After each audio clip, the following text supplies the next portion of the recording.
आए नाज़रीन, आप पाकिस्तान की सियासत की बात करते हैं जिसके अंदर एहतजाज भी है, एतराज़ भी है और फसाद भी है। जाम कमाल खान साहब वफाकी वज़ीर बराए तजारत हमारे साथ मौजूद हैं, वफाकी काबीना का ज़ायरा हिस्सा है, सेंट्रल मिनिस्ट्री इनके पास। आपका बहुत शुक्रिया जी, आपने हमें ज्वाइन किया।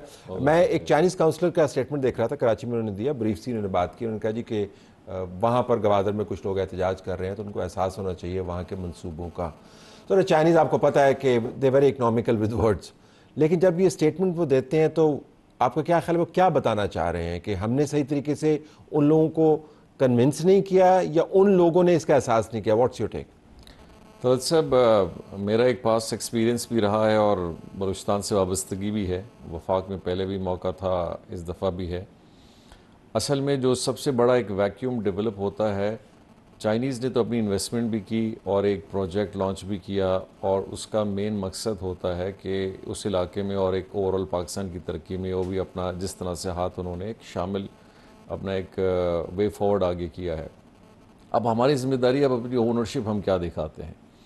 हमारी ओनरशिप में ज़्यादातर पॉलिटिकल पार्टीज़ अपने आप को एक बैकफुट पे रखती है और वेट करती है एक अपॉर्चुनिटी की जिस पे सियासत की जा सके।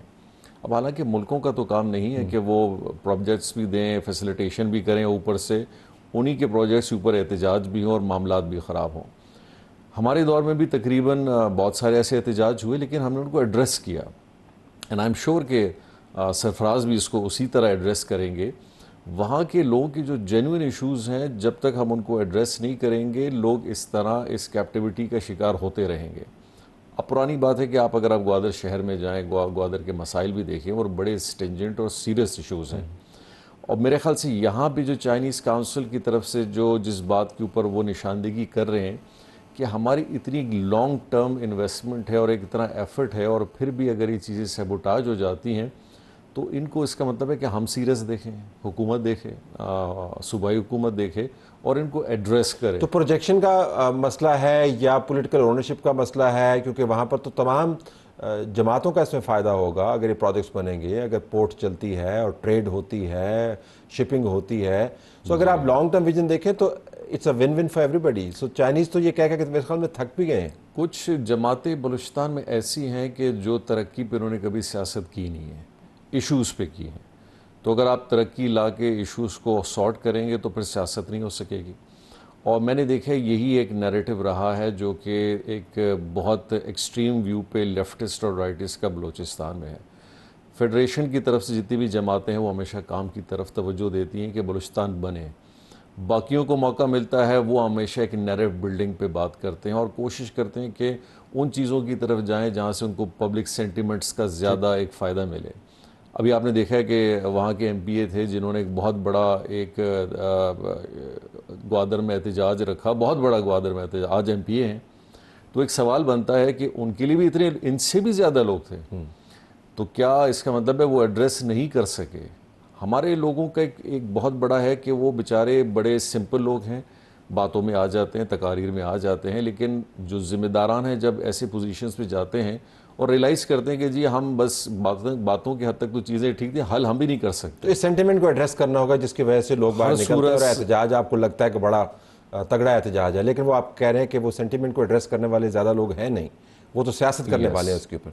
वो सियासत करेंगे, हमारी जिम्मेदारी हम एड्रेस करें। वफाकी काबीना में इसके ऊपर कंसर्न है? डज इट बलूचिस्तान पे प्राइम मिनिस्टर साहब का बहुत सीरियस कंसर्न है। आप यकीन करें जब भी हमारी कोई मीटिंग होती है, डेलीगेशन होती है, B2B होती है, यहाँ तक कि वो बार बार उन सूबों का जिक्र करते हैं कि जहाँ से नुमाइंदगी कम होती है, बिल्कुल होनी चाहिए।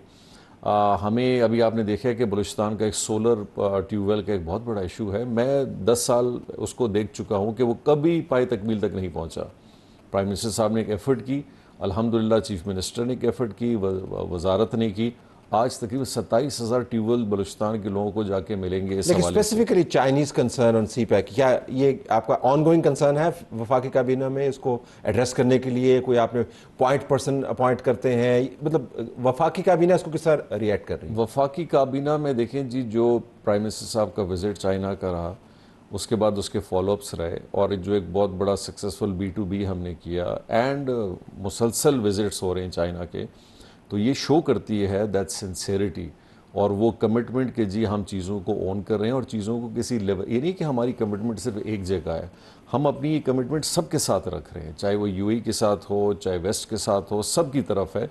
और मेरे ख्याल एक बड़ा अच्छा नैरेटिव है जहाँ हम ये दिखाना चाह रहे हैं कि हम किसी के साथ वन साइडेड पॉलिसी में नहीं है, लेकिन हम मेरिट पे उन सब चीज़ों को पूरा करेंगे जहाँ उसकी रिक्वायरमेंट। लेकिन ज़मीनी हक़ाइक़ को तो ज़ाहिर तब्दील होना होगा ताकि इस किस्म के वाक़यात ना हो और जो इन्वेस्टर है वो फिर कॉन्फिडेंस उसका रहे, वो दबे अल्फाज में हमें बार बार याद दहानियाँ ना कराता रहे। गेयर शिफ्ट करते हैं, ज़रा लार्जर सीन के ऊपर आ जाते हैं। महमूद खान अचकज़ई साहब का नाम आता है कि जी वो इमरान खान ने नॉमिनेट उनको किया है और फ़ौज के साथ निगोशिएशंस के लिए, अगरचे आज बैरिस्टर गौहर की स्टेटमेंट है कि हम खुद निगोशिएट करेंगे।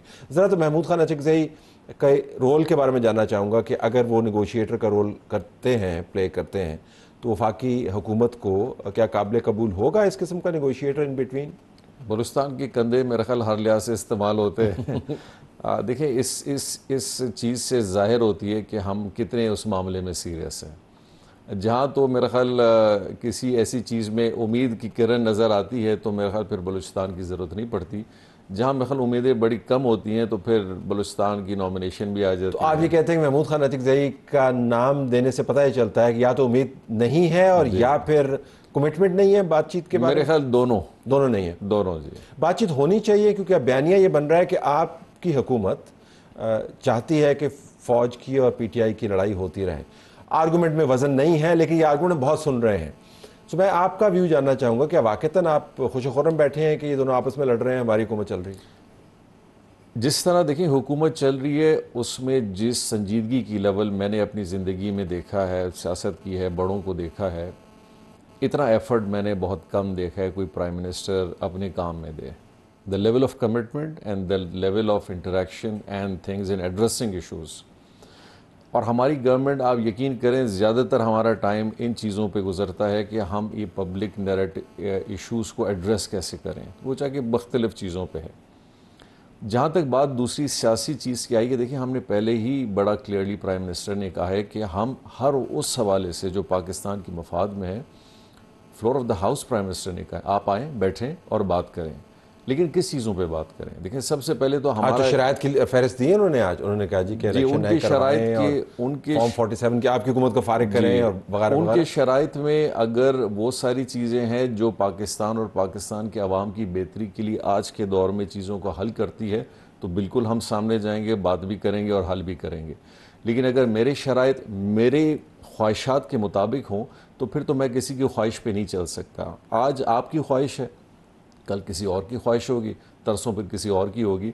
तो हुकूमतों ने अगर ख्वाहिशात पे ही चलना शुरू कर दी, हाँ मामलात पे आएँ, आप बनाएं चार्टर ऑफ इकनॉमिक्स पे आएँ, इकॉनमी के हवाले से एक वे फॉरवर्ड करें, हमारा साथ दें, उसके बेनिफिशरी आप भी बने, आपका सूबा भी बनेगा, आने वाले वक्तों में हुकूमतें भी बनेगी। कम अज़ कम देखिए तलत साहब, एक चीज़ मैं आपको बड़ा क्लियरली बताऊँ, दुनिया में और पाकिस्तान में जो सबसे बड़ा प्रॉब्लम आज पाकिस्तान का है वो उसकी इकॉनमी का है। वो उस इकॉनमी से मईशत है, मईशत से रोज़गार है, रोज़गार से ओवरऑल इनकम है, एक आम आदमी की ज़िंदगी है, महंगाई है, बिजली है। ये अगर हम समझते हैं कि इशू है पाकिस्तान का तो बैठ के हल करें। लेकिन अगर वो तो आपकी लेजिटिमेसी को नहीं मानते, वो तो आपको तो मानते ही नहीं है ना। वो तो देखें वो लिहाजा आपको तो मानने या न मानने से तो वो कोई चीज़ हल तो नहीं होती है। It's part. इसी तरह वो जब थे उनको भी बहुत सारे लोग नहीं मान रहे थे लेकिन वो फिर भी रहे मिसाल। तो हुकूमतें तो रहेंगी, काम भी करेंगी और अपना टाइम भी पूरा करेंगी। कानूनी और जो जमहूरी अमल है उसके अंदर जो भी हिस्सा बनेगा, चीज़ें आगे सियासी आगे बढ़ती हैं। एतमाद का क्या लेवल है कि आपकी हुकूमत अपना टेन्योर पूरा करेगी? फिच की रिपोर्ट तो आपने देखी होगी, उसने आपको अगले 18 महीने दिए हैं, लेकिन साथ उसने अगला जुमला ये भी लिखा है कि अगर आपकी हुकूमत जो है इन द अनलाइकली इवेंट, उनका फ्रेज ये है, अगर वो ख़त्म होती है तो एक military backed government of technocrats आएगी। सो आपकी कॉन्फिडेंस लेवल क्या है? मेरे ख्याल से पाकिस्तान इस स्टेज पे इन सारी चीज़ों को ये स्टेबलाइज नहीं करती हैं पाकिस्तान को।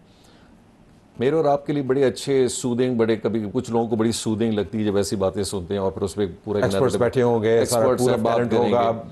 लेकिन आपके मुल्क के साथ वाबस्तगी उस बिज़नेस कम्युनिटी की और इन्वेस्टमेंट की जो बाहर बैठी है उनको ये चीज़ें बिल्कुल पसंद नहीं आती हैं।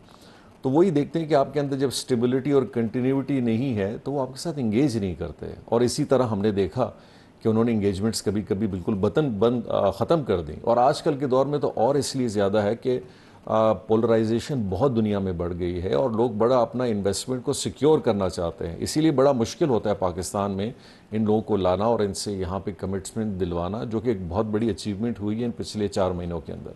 तो आपका ख्याल है कि इस वजह से कि आपको तसलसल चाहिए, बिजनेस कमिटमेंट का तसलसल चाहिए, लॉन्ग टर्म कमिटमेंट का तसलसल चाहिए इन्वेस्टर की, तो आपकी हुकूमत जो है वो मुहैया कर रही है वो मौका और ये जी, फीलिंग मेरे ख्याल से। और ये जो बातें कर रहे हैं कि आप फारिग हो जाएंगे, आपको नवंबर में निकाल देंगे, 18 महीने, इट्स ऑल कैबिनेट में क्या इसके ऊपर बात होती है? ये बात होती नहीं। कहते हैं ना जी, perception is the biggest enemy of any such stable situation. अब ये परसेप्शन क्रिएट करने में तो माशाल्लाह मेरा ख्याल इन पार्टियों के पास एक बहुत बड़ा महारत भी हासिल है और दुनिया में ये चलता भी है, पाकिस्तान में भी चलता है। लेकिन हम इस परसेप्शन के अंदर अपने आप को फंसाना किसी सूरत में नहीं चाहते। हम अपना काम करते रहेंगे और बिल्कुल उस पर ये जितनी परसेप्शन को स्ट्रॉन्ग करेंगे हम अपना काम और तेज़ करेंगे।